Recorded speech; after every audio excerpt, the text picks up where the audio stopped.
Bienvenidos a Eco en la Vida. Tú que has recibido a Jesucristo como tu Salvador, ¿te has dado cuenta que en tu vida diaria sigue habiendo actitudes que son diferentes a los principios de Dios? ¿Te has dado cuenta como que aun cuando quieres hacer las cosas correctas, como que esto tiene una gran fuerza que te hace que hagas lo contrario?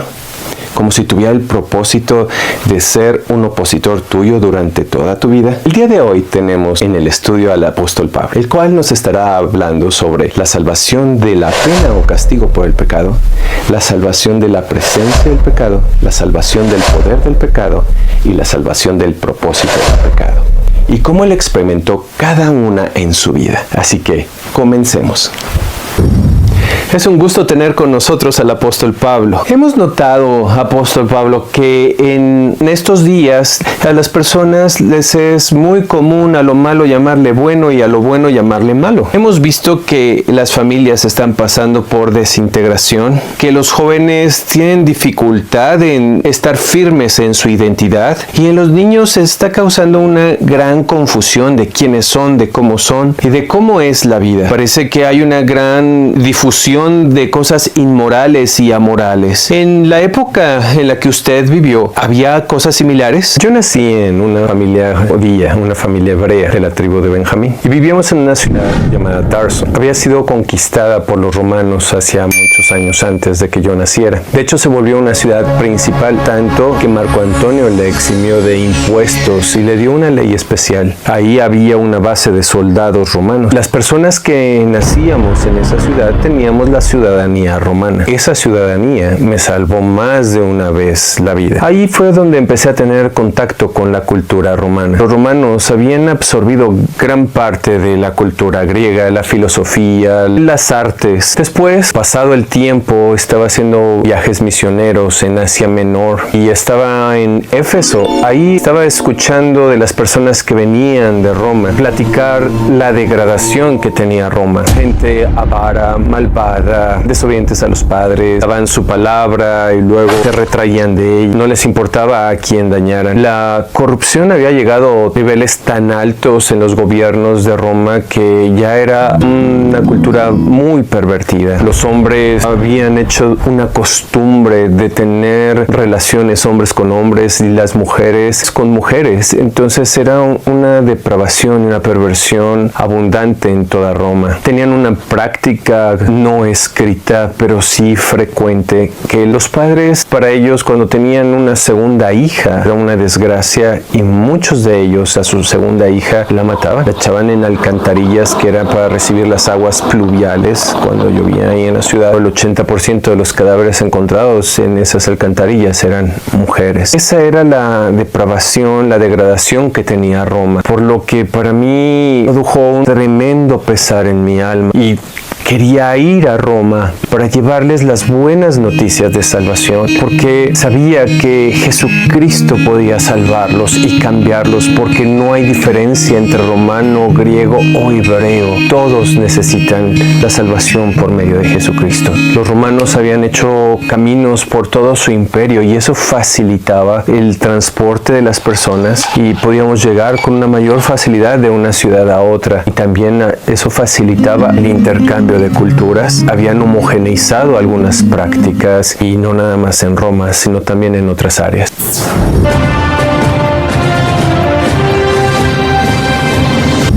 Es sorprendente la similitud que hay de lo que usted nos contó con nuestra cultura. También hemos notado que hay una sincronización con medios de comunicación como televisión, películas, revistas, videojuegos, redes sociales, en tratar de atacar los valores y la doctrina de la palabra de Dios en los corazones de las personas. ¿Qué nos comenta al respecto? No nada más Tarso tenía la influencia romana, sino también tenía la influencia griega. Las escuelas de Tarso competían con las de Alejandría en Egipto y con las de Atenas en Grecia. Se enseñaba la filosofía, la cultura, las artes y los idiomas. Entonces también tuve contacto con la cultura griega, y había aflicción dentro de mí, porque también veía la degradación de Grecia. Sus esculturas muy bellas, su arte muy bien diseñado.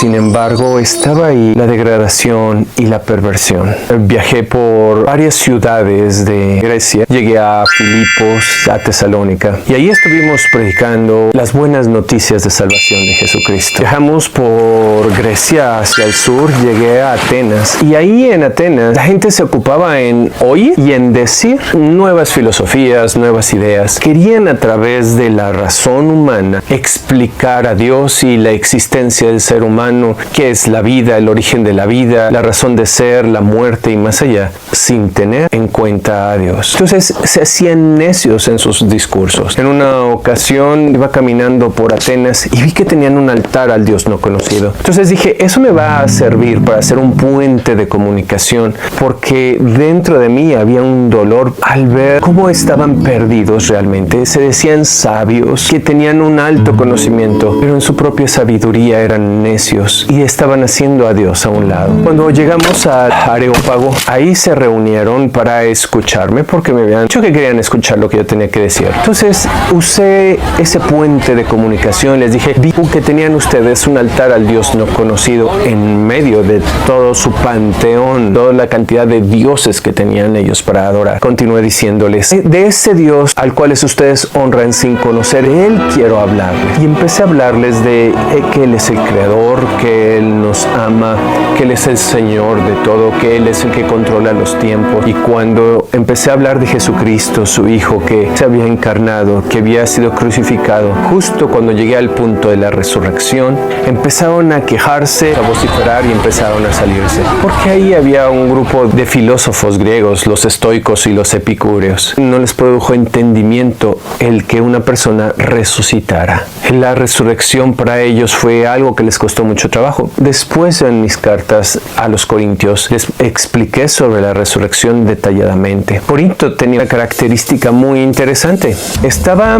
a cierta distancia cerca de la ciudad donde celebraban los griegos sus olimpiadas. Entrenaban duro para poder participar cuando fueran esas olimpiadas, pero eran pocos. La gran mayoría de los corintios, al igual que muchos de los griegos, tenían prácticas terribles. Acostumbraban tener relaciones sexuales hombres con hombres, mujeres con mujeres, eran afeminados, eran avaros, ladrones, idólatras, adoraban estatuas hechas por las manos de ellos mismos, de oro, de plata, de piedra, mentirosos. Igual forma, el corazón te dolía y tenías compasión de ellos, querías que encontraran la verdad. Dios fue tan bueno. ¿Por qué? Porque muchos de ellos entregaron sus vidas a Jesucristo y tuvieron un cambio.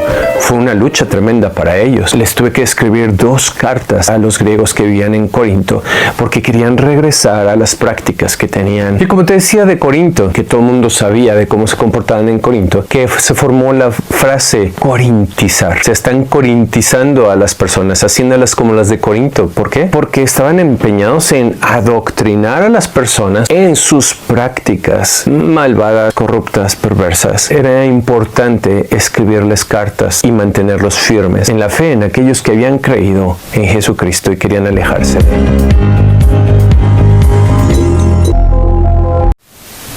Y en las iglesias se nota que las personas están viviendo sin temor de Dios, con problemas como aquellos que no conocen a Dios. Los matrimonios se están desintegrando, los jóvenes viven como aquellos jóvenes que no conocen al Señor. Los niños no están siendo enseñados en la palabra de Dios. Y al contrario, en lugar de dar un ejemplo, de animar a otros a conocer al Señor nuestro Dios, parece como si los juzgaran. ¿Hay algún comentario al respecto que quiera darnos? Como dije anteriormente, yo nací en el seno de una familia judía, de una familia hebrea de la tribu de Benjamín, y yo estaba muy orgulloso de haber nacido en esa familia. Mis padres eran celosos de las tradiciones judías. En mi juventud me mandaron a Jerusalén a estudiar, bajo la tutela de Gamaliel, un rabino que pertenecía al Sanedrín, el grupo que juzgaba y tomaba decisiones en Israel, en Jerusalén. Un hombre maravilloso, sabio, que amaba a Dios. Yo estaba muy orgulloso de ser un fariseo también. Mi conversión, cambió mi forma de ver la vida después de que Jesucristo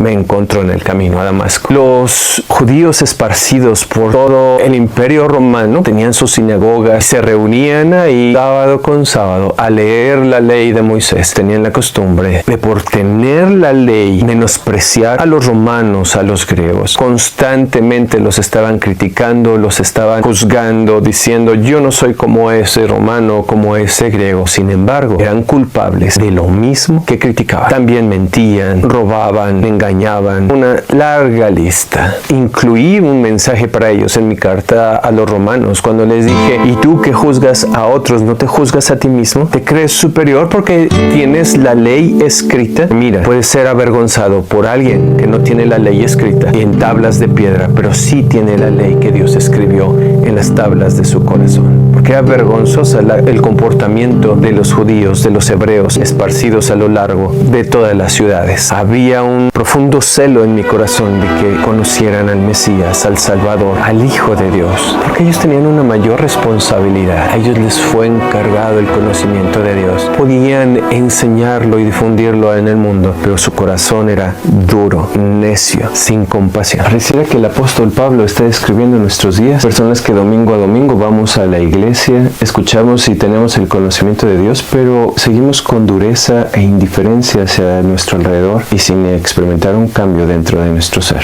¿Tú qué piensas? Econoticias. Haremos un viaje a través de la Biblia, donde conectaremos el pasado con nuestro presente y ser impactados con buenas noticias. Hemos pedido al apóstol Pablo que nos explique lo que es la salvación de la pena por el pecado, la salvación de la presencia del pecado, la salvación del poder del pecado y la salvación del propósito del pecado. Por favor, hablemos del primer punto, la salvación de la pena o castigo por el pecado. ¿Cuál es esa pena o castigo? La palabra de Dios dice que el alma que pecare, esa morirá. La muerte es la primera consecuencia de nuestros pecados. Por cuanto todos pecamos, estamos destituidos, separados de la gloria de Dios. Cuando entró el pecado en nosotros, la consecuencia fue la muerte. Muerte es separación de Dios. Estamos alejados de Dios a causa de nuestro pecado, porque Él es un Dios santo, limpio, puro, y algo sucio no puede entrar en su presencia. La otra consecuencia o pena o castigo por nuestros pecados es el infierno. Jesucristo dijo que aquellos que no se arrepienten irán al fuego eterno, preparado para aquellos que hacen mal. Son las dos consecuencias, la separación de Dios y el infierno, el fuego eterno, por nuestros pecados. Esas consecuencias son por nuestras elecciones. Dios es el ser más amoroso que hay. Él no nos está mandando ahí porque esté enojado con nosotros, simplemente que su ley dice: el alma que pecare, esa morirá. Déjenme ponerles un ejemplo. Cuando yo iba rumbo a Damasco, un joven fariseo, celoso de la ley, guardador de la ley, de las costumbres judías, iba cabalgando, llevaba cartas que me había dado el sumo sacerdote para perseguir y apresar en la ciudad de Damasco a los cristianos que habían huido de Jerusalén. Se habían ido a esconder a esa ciudad porque en Jerusalén habíamos empezado una persecución en contra de los seguidores de Jesús. Cuando yo iba rumbo a Damasco, en el camino se me apareció el Señor Jesús, una luz tan brillante que me cegó. Caí del caballo y ya no podía ver. El Señor Jesucristo me habló y me dijo: Saulo,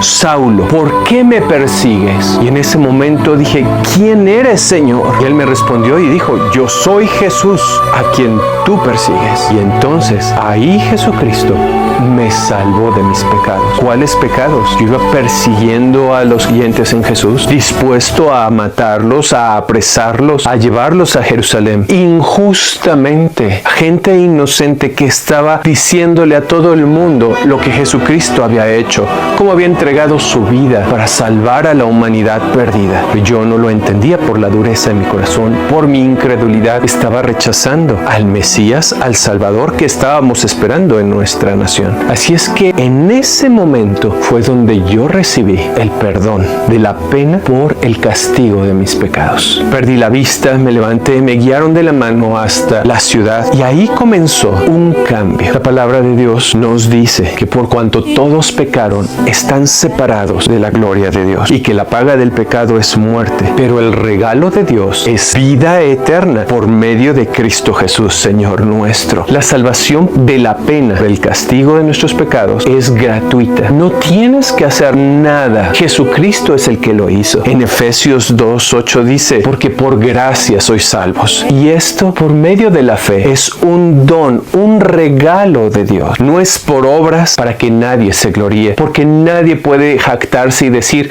es que yo me voy a salvar. Voy a ser salvo de las consecuencias de mis pecados porque yo hago todas estas buenas obras. La palabra de Dios dice, no hay justo ni aún uno. De los pecadores, yo soy el primero. Aunque soy apóstol de Jesús, soy el primer pecador. Si fuéramos salvos por nuestro propio esfuerzo, en vano hubiera sido que Dios enviara a Jesucristo, su Hijo, a padecer por ti y padeció por mí. Por eso Dios aumenta su amor. Es enorme el amor de Dios, porque siendo aún pecadores, mereciendo la muerte por justicia, Jesucristo vino a morir por ti y a morir por mí. Esa es la salvación de la pena por el pecado. Es un regalo y es el inicio, porque a todos los que recibieron a Jesucristo les dio el poder de ser hechos hijos de Dios, a los que creen en su nombre.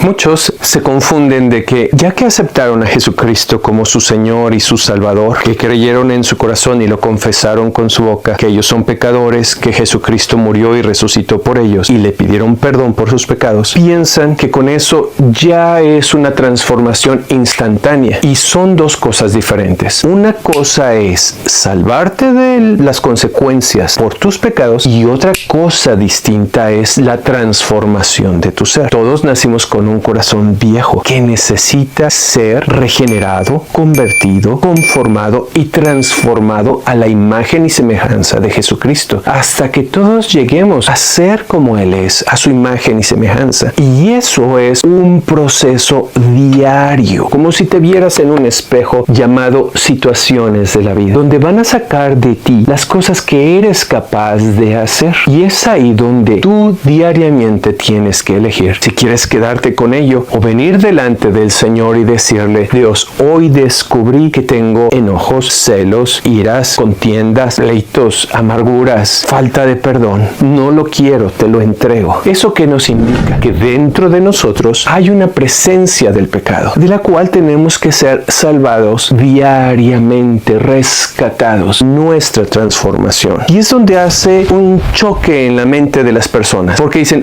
entonces si yo sigo haciendo esto, no fui salvo, no estoy siendo salvo de las consecuencias. Y estás siendo salvo porque es un regalo de Dios. Pero ahora Dios no quiere que te quedes ahí. Dios quiere que tú crezcas, que seas transformado, que seas cambiado y que seas un vencedor de lo que está dentro de ti. En Gálatas capítulo 5 dice, porque manifiestas son las obras de la carne, que son adulterio, fornicación, iras, enojo, maledicencias, borracheras, banqueteos y cosas semejantes a estas. En Efesios dice sobre el viejo hombre que tiene estos mismos comportamientos. Es decir, que esa presencia del pecado está dentro de ti y está dentro de mí. Pero gracias a Dios por Cristo Jesús, Señor nuestro, que nos da la victoria día a día. Por eso en Gálatas 2:20 dice, con Cristo estoy juntamente crucificado y vivo no ya yo, mas vive Cristo en mí. Por lo que ahora vivo en este cuerpo mortal, en esta carne, lo vivo en la fe del Hijo de Dios. Es decir, que cuando me doy cuenta de algo que está dentro de mí que no es como Jesús, voy a Él y le digo,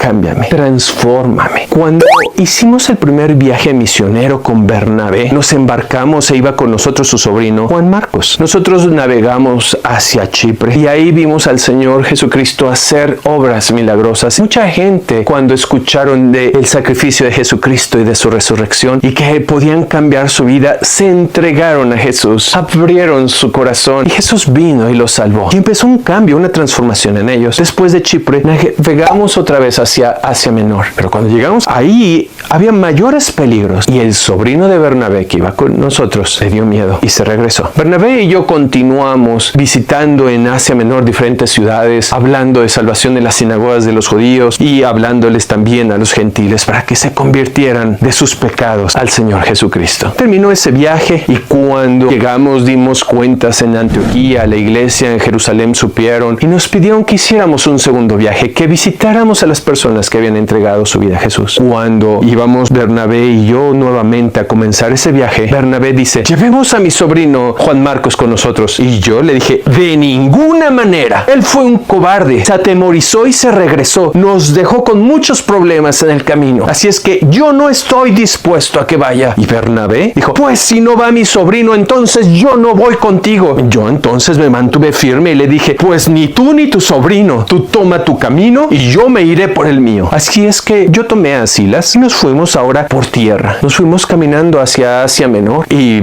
Bernabé con su sobrino se fue por barco hacia Chipre y a visitar las iglesias y a los recién convertidos por esa área. Pasó el tiempo y me di cuenta que había pecado en mí: intolerancia, enojo, resentimientos, falta de perdón. Y fui a Jesucristo y me arrepentí y le pedí: Señor, cámbiame. Yo ya había sido salvo en Damasco, salvo de las consecuencias de mis pecados, pero todavía el pecado moraba en mí y le pedí a Jesús: sálvame, perdóname, límpiame, porque todavía está dentro de mí. Es como una moneda que tiene dos caras. Hay personas que solo ven una cara de la moneda y dicen: no, es que la salvación es que seas libre de la muerte del infierno, pero no ven la otra cara de la moneda. Y cuando de repente son enfrentados a la otra cara de la moneda, dicen: es que esa persona nunca fue salva. Eso no es así. Claro que fue salva, pero no están entendiendo la otra cara de la moneda, que es un proceso de transformación. Al principio platicamos sobre cómo eran los romanos, los griegos y los hebreos, y vimos que cada uno de ellos por dentro tenía el mismo pecado.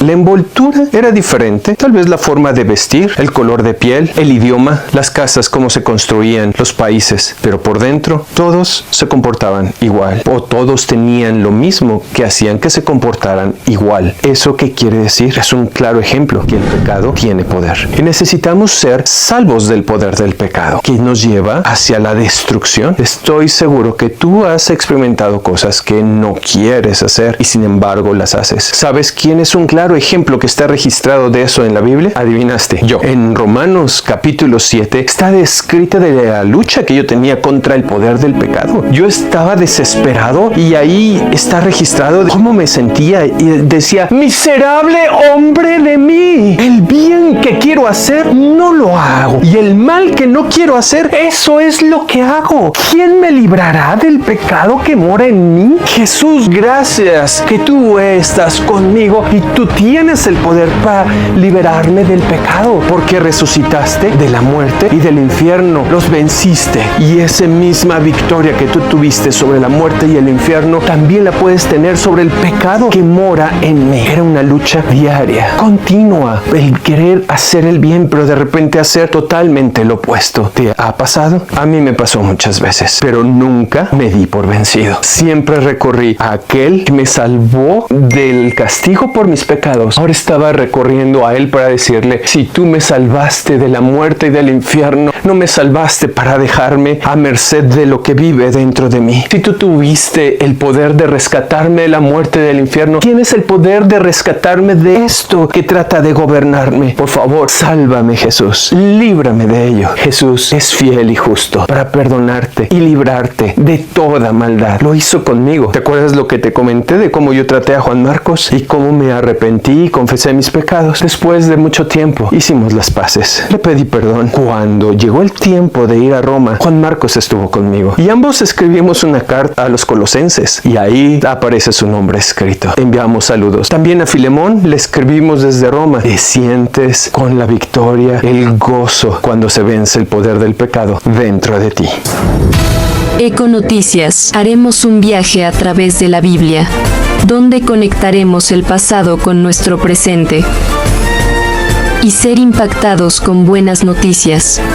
Hablemos del último punto. La salvación del propósito del pecado. El propósito del pecado, en simples palabras, es separarte de Dios. Por cuanto todos pecaron, están destituidos, separados de la gloria de Dios. Tanto tú como yo hemos pecado y estábamos separados de Dios. Pero Dios aumenta su amor para con nosotros, que siendo aún pecadores, Cristo murió por nosotros. Recordemos la oración de nuestro Señor Jesucristo. Padre, yo te pido que donde yo estoy, ellos también estén. Y así como tú, Padre, y yo somos una cosa, que ellos también sean una cosa. Jesús estaba orando por ti, está orando por mí. Y regresemos al lugar de donde venimos, a la presencia de Dios. Estar siendo uno con Dios y con Jesucristo. Y tenemos un enemigo que no quiere que lleguemos, que vive dentro de nosotros, que se llama el pecado. Y tiene ese propósito de estorbarte a que no llegue. Así es que de ahora en adelante, detente y piensa. Cuando venga la tentación de hacer algo malo, no huye de la tentación. No cedas a la tentación. Párate firme en lo que dice la palabra de Dios para guardarte. Porque tu recompensa es mucha de regresar a ser uno con Jesucristo y con Dios. Creo que con esto podemos cerrar este ciclo de lo que es la salvación del propósito por el pecado. La salvación del poder del pecado. La salvación de la presencia del pecado. Pedro escribe en su carta: desead como niños recién nacidos la leche espiritual de la palabra de Dios, en la cual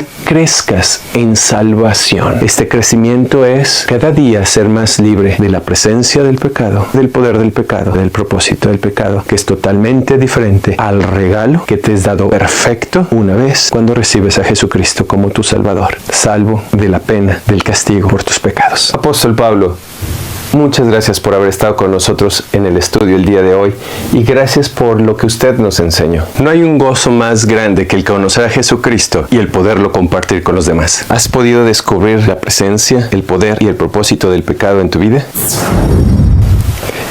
El programa de hoy nos deja con una gran paz, la paz de saber que tenemos la salvación eterna por la pena o castigo por nuestros pecados, gracias a Jesucristo, quien murió y resucitó por nosotros, y nos da esa salvación como un regalo. Nosotros lo que tenemos que hacer es creer y aceptarlo. Pero ahora también nos deja un gran reto. Ese reto es qué vamos a hacer con la presencia, el poder y el propósito del pecado que mora en nosotros. Habrá quienes digan: yo ya recibí a Jesús como mi Salvador y con eso me quedo, me es suficiente, no quiero más. Habrá quienes digan: pues yo quiero cambiar un poco esto, pero esto otro elijo no cambiarlo. Y habrá quienes digan: yo quiero esforzarme y tener un cambio total hasta que se ha cambiado todo lo que está dentro de mí que no es como Dios. Ahora, ¿qué va a suceder con cada una de estas elecciones? ¿Qué sería lo justo? ¿Les parece si vemos la respuesta en el próximo programa? Hasta luego.